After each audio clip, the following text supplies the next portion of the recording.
Hello children, how are you? Today in this video we will study about lesson number 2, subject and predicate. But before that, you take out your notebooks and tally your answers that exercise that I have given in my previous video. The question was, rearrange the words to make a meaningful sentence. Also write the kind. First is, he has a pet dog. H capital and full stop at the last. This is an assertive sentence. Number 2, do you like pizza? Question mark. This is interrogative. Number 3, please open the door. Imperative. Do not play outside. Imperative. How excellent is the book? Exclamatory sign. So this is an exclamatory sentence. What are you doing? Question mark. Interrogative sentence. The pen is on the table. Assertive. They are at home.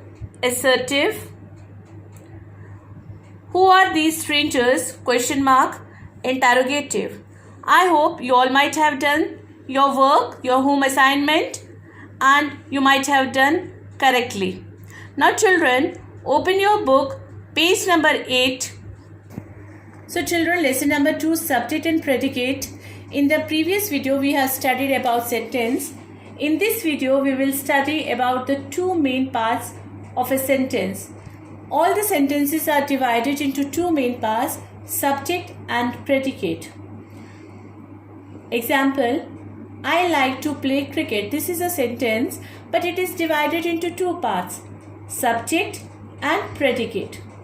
In the above sentence, I is the subject, also called the naming part, and like to play cricket is the predicate, also called the telling part.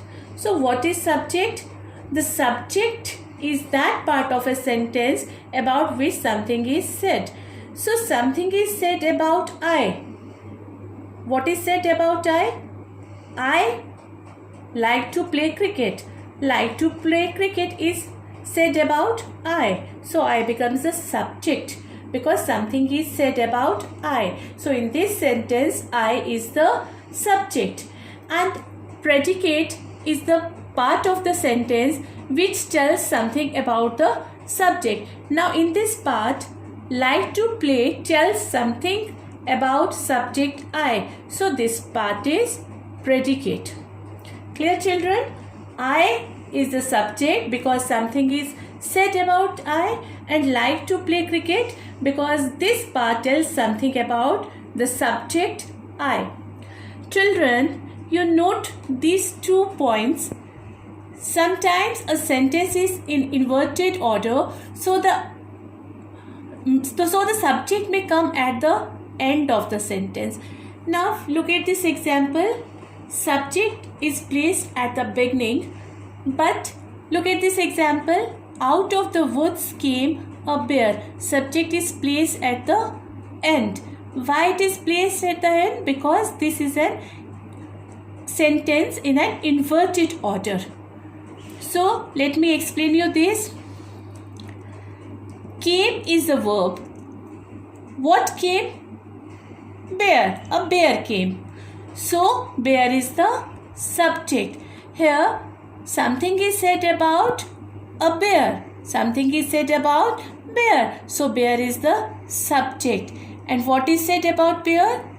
The bear came out of the woods. So it becomes the predicate.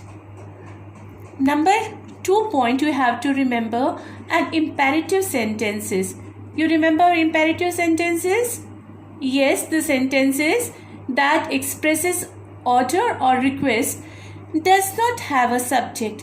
Means in these sentences, imperative sentences, they does not have a subject. Subject remains understood in these sentences. Example, thank you